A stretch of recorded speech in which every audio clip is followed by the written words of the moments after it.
आप सभी को गणेश चतुर्थी की बहुत बहुत शुभकामनाएं। मंगलकर्ता विघ्नहर्ता श्री गणेश जी की कृपा हम सभी पर सदैव बनी रहे। इसी शुभकामना के साथ आज की इस वीडियो में मैं आप सभी को गणेश चतुर्थी पर गणपति जी की स्थापना और पूजा की बहुत ही सरल और संपूर्ण विधि बताने वाली हूँ। तो देखिए, भाद्रपद मास यानी भादो के महीने के शुक्ल पक्ष की चतुर्थी तिथि को गणेश चतुर्थी के रूप में मनाया जाता है और इस दिन प्रथम पूज्य देव यानी गणपति बप्पा की स्थापना की जाती है। और कुछ लोग 1 दिन, 3 दिन, 5 दिन, 7 दिन या फिर कुछ लोग 10 दिन के लिए भी गणपति बप्पा की स्थापना करते हैं और ये सभी बड़े ही हर्षोल्लास और धूमधाम से गणपति जी को घर लेकर आते हैं और गणपति जी की स्थापना करते हैं। तो देखिए, स्थापना चाहे आप 1 दिन के लिए करें या 10 दिन के लिए, स्थापना की और पूजा की विधि यही रहेगी। तो चलिए अब हम देख लेते हैं कि हमें स्थापना और पूजा कैसे करनी है। तो अपने घर की कोई भी एक पवित्र साफ सुथरी जगह चुन ले और ऐसी जगह चुने जहां डिस्टरबेंस कम हो, क्योंकि देखिए, एक बार जब हम गणपति जी की स्थापना करते हैं तो विसर्जन तक हमें उन्हें बिल्कुल भी हिलाना डुलाना नहीं होता है। और जहां पर भी आप स्थापना करने वाले हैं गणपति बप्पा की, उस जगह को अपनी इच्छा के अनुसार फूलों से, लड़ियों से, केले के पत्तों से, लाइट्स से, जिससे भी आपका मन करे उससे सजा लें। तो यहाँ पर हमने केले के पत्तों से और लड़ियों से थोड़ी बहुत डेकोरेशन कर ली है। एक चौकी बिछाकर उसके ऊपर लाल रंग का वस्त्र बिछा लिया है और एक गणपति जी को यहाँ पर अलग से मैंने आसन दिया है। अब लेनी है हमें एक गणपति बप्पा की मूर्ति और देखिए, कोशिश ये करें कि जो मूर्ति नई लेकर आए आप वो इको फ्रेंडली हो, मिट्टी की हो, जिससे विसर्जन के समय नेचर को किसी भी तरह का कोई नुकसान ना पहुंचे। पीओपी और डस्ट मार्बल की मूर्ति लेना अवॉइड करें। अब देखिए, गणपति जी की जब हम स्थापना करते हैं तो कलश स्थापना जरूरी होती है। तो गणपति जी के सीधे हाथ के साइड में अक्षतों का थोड़ा सा आसन दे दिया है मैंने और यहाँ पर 3 आसन और दिए हैं मैंने, जहाँ पर हम अपने मंदिर के गणपति जी जिनकी हम रोज पूजा करते हैं उनको विराजमान करेंगे। और इसके साथ ही सुपाड़ी के रूप में मैंने रिद्धि सिद्धि माता को विराजमान किया है। आप सुपाड़ी की जगह पर हल्दी की गांठ भी रख सकते हैं। और ये देखिए, गणपति बप्पा की जब हम स्थापना करते हैं तो कलश स्थापना भी जरूरी होती है। तो यहाँ पर आपको पीतल या तांबे यानी शुभ धातु का एक लोटा लेना है। कंठ पर मैंने इसके मोली बांध ली है। अब कलश के अंदर सबसे पहले जाएगा गंगा जल, इसके बाद शुद्ध जल से इसे हम कंठ तक भर लेंगे। और कलश के अंदर नॉर्मली जो सामान डलता है, जैसे सुपाड़ी, 1 रुपए का सिक्का, थोड़े से अक्षत और हल्दी की गांठ है तो वो डाल सकते हैं। यहाँ मैंने हल्दी पाउडर डाला है और इसके साथ ही लाल रंग का फूल डाल देंगे। देखिए, छोटी छोटी मगर जरूरी बातों का अगर हम ध्यान देकर पूजन करते हैं तो पूजा में कोई गड़बड़ी नहीं होती। और आप चाहें तो यहाँ पर सुयोग्य ब्राह्मण को बुलाकर भी पूजन करवा सकते हैं या फिर आप इस विधि को देख देख कर भी स्थापना और पूजा कर सकते हैं। तो यहाँ पर 5 आम के पत्ते मैंने ले लिए हैं। पत्तों को चंदन रोली से टीक लिया है। अब हमें लेना है एक जटा वाला पानी वाला नारियल और नारियल का जो मुख है या तो उसे ऊपर की ओर हम रखेंगे या साधक की ओर यानी पूजा करने वाली की ओर रखेंगे। नारियल का मुख जो है वो कलश के अंदर यानी नीचे की ओर नहीं होना चाहिए। नारियल का जो नुकीला भाग है उसे हमें कलश के अंदर रखना है। तो नारियल पर हमने कलावा लपेट दिया है, चंदन रोली से इस पर टीका कर देंगे। आप चाहे तो नारियल पर स्वास्तिक का चिन्ह भी बना सकते हैं। और ये देखिए, यहाँ मैंने नारियल पर कलावा लपेटा है। आप चाहें तो लाल या पीला नया वस्त्र भी लपेट सकते हैं।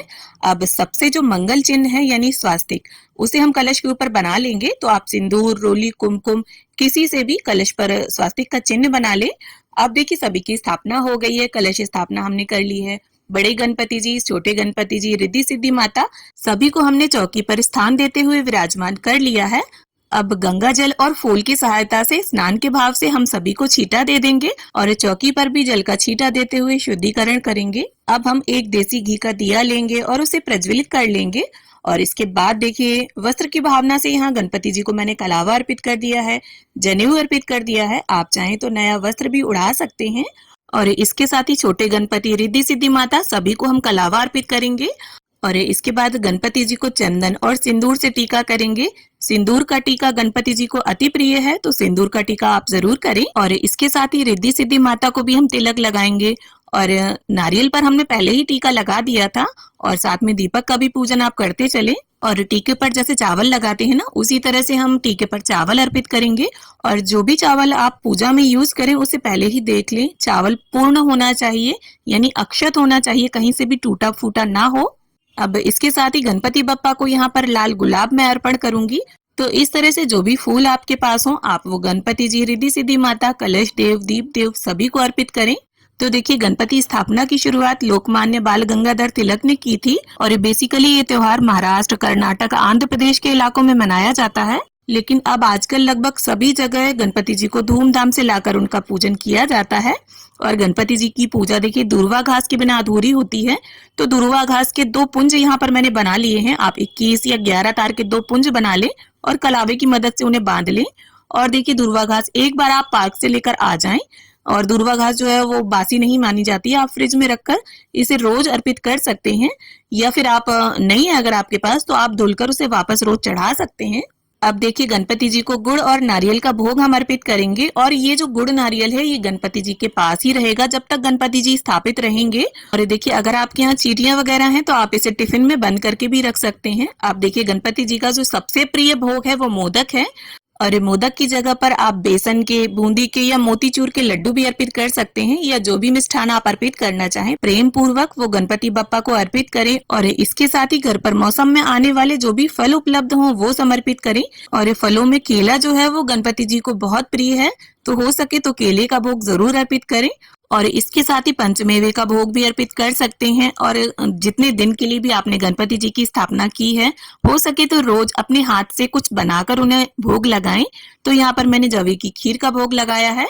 अब देखिए भोग अर्पित करने के बाद 1 लोटा शुद्ध जल हम लेंगे और अगर आपने गणेश चतुर्थी का व्रत रखा है तो सीधे हाथ में पुष्प या अक्षत लेकर हम गणेश चतुर्थी की व्रत कथा सुनेंगे। और देखिए व्रत जो है वो कथा सुने या पढ़े बिना अधूरा माना जाता है। और कथा संपन्न होने के बाद हाथ का पुष्प या अक्षत इस जल के लोटे में डाल देंगे और इसे सूर्य देव को अर्घ दे देंगे। अब इसके बाद सच्चे मन और बड़े ही श्रद्धा भाव से हम प्रेम पूर्वक गणपति जी की, रिद्धि सिद्धि माता की और कलश के माध्यम से जो हमने देवी देवताओं का आवाहन किया है सभी की धूप और दीप से आरती उतार लेंगे। और यहाँ पर देखिए एक चीज और, अगर आप चाहें तो अखंड दीपक भी प्रज्वलित कर सकते हैं जितने दिन भी गणपति जी स्थापित रहें। और हो सके तो देखिए गणपति जी का विसर्जन घर पर ही करें, क्योंकि जब हम नदियों में या समुद्र में विसर्जन करते हैं तो कहीं ना कहीं हम नेचर को नुकसान जरूर पहुंचाते हैं। और विसर्जन किस तरह से करना है इसकी वीडियो भी मैं दे दूंगी। और आरती करने के बाद अपनी इच्छा और सामर्थ्य के अनुसार पूजा में रही कमियों को दूर करने के लिए कुछ दक्षिणा जरूर निकाल दें। और ये दक्षिणा जो है वो या तो आप स्थापना वाले दिन या बीच में किसी भी दिन अर्पित कर सकते हैं। अब सीधे हाथ में जल लेकर चौकी के आसपास 3 बार घुमाकर पूजा का आचमन कर लें। हाथ जोड़कर गणपति बप्पा से पूजा में रही कमियों के लिए क्षमा याचना करेंगे और ऐसी प्रार्थना करेंगे कि हे गणपति बप्पा, आपके आगमन से जीवन में सब मंगल ही मंगल हो, विघ्न बाधा कोसों दूर रहे। हे गणपति बप्पा ऐसी कृपा करना। तो इस तरह से गणेश चतुर्थी पर हमें सुबह के समय गणपति जी की स्थापना करनी है और पूजा करनी है। और परिवार के सभी सदस्य मिलजुल कर गणपति बप्पा की धूमधाम से स्थापना करें, पूजा करें। और देखिए आरती हम दोनों समय करेंगे, भोग दोनों समय गणपति जी को लगाएंगे। तो इस तरह से गणेश चतुर्थी पर हमें गणपति जी की स्थापना कैसे करनी है, पूजा कैसे करनी है, उसकी विधि आपने देखी। वीडियो आपको कैसी लगी, विधि आपको कैसी लगी, कमेंट करके जरूर बताना। और वीडियो अगर आपको अच्छी लगी हो, थोड़ी भी पसंद आई हो तो वीडियो को लाइक करना, शेयर करना और मेरे साथ जुड़े रहने के लिए चैनल को सब्सक्राइब कर लेना। तो मिलती हूँ आप सभी से एक नए वीडियो में। तब तक के लिए happy Ganesh Chaturthi to all of you.